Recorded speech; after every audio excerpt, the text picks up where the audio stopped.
Group is going to be talking about how were women affected by World War II by me, Chance Walker, Avery, Alina, and Giandre. The US government surprisingly encouraged for women to join in the wars and to join the women appointed for volunteer emergency service in the Navy, also known as WAVES. There was different variations of the limitations of women in different countries. For example, Great Britain, the United States, women were unable to carry weapons. But on the other hand, there's a big difference for women in communist countries. They were able to carry weapons, and two examples of countries like that are the USSR and China. Women were very effective in resistance resistance groups because they were less likely to be suspected of being involved in any type of resistance groups. This picture represents Chinese women in communist country, and the other picture represents an advertisement for Waves. Hi, I'm Avery, and I'm covering women's roles during World War II. So, male enlistment caused a majority of the labor and workforce to be left vacant. This led to a change in women's roles, as women filled these empty gaps by taking up what were before male jobs. This could be considered a continuity of sorts, as an identical development occurred during World War I. During World War II, women would perform military services, such as being non-combatant pilots or driving ambulances. In fact, more than 500,000 British women and about 350,000 US women served under the military.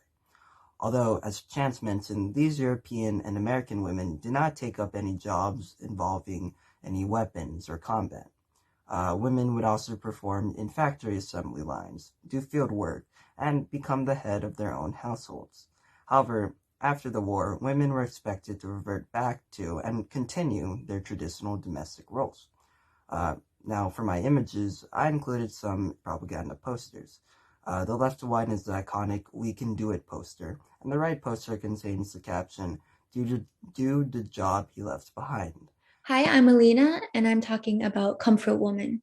So, like what Avery said, a lot of women took on empowering roles during World War II, but Asian women had very different experiences than women in the West in the sense that they were forced to become comfort women.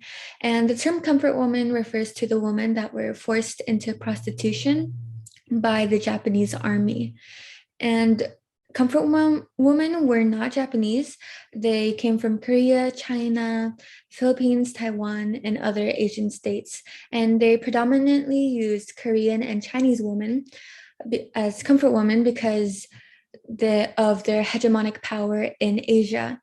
So most comfort women were foreigners because they were subjects of Japanese colonies and they weren't able to put up a lot of fight or resistance to become comfort women.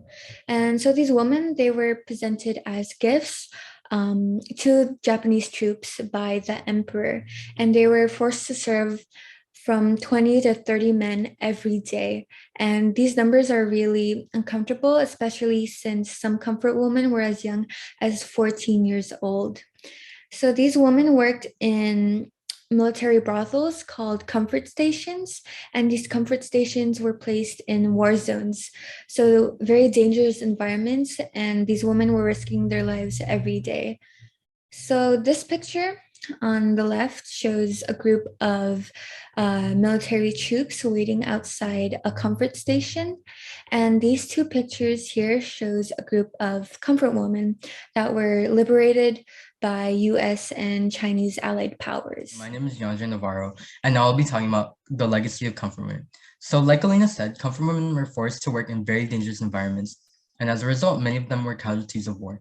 Uh, and they were also killed by Japanese troops if they tried to escape or caught venereal diseases. When the war ended, thousands of comfort women were killed to hide the evidence of the operation. And Japan did this because during the rape of Nanjing or Nanking, 20,000 to 80,000 Chinese women were raped by Japanese soldiers. And this act severely damaged Japan's reputation.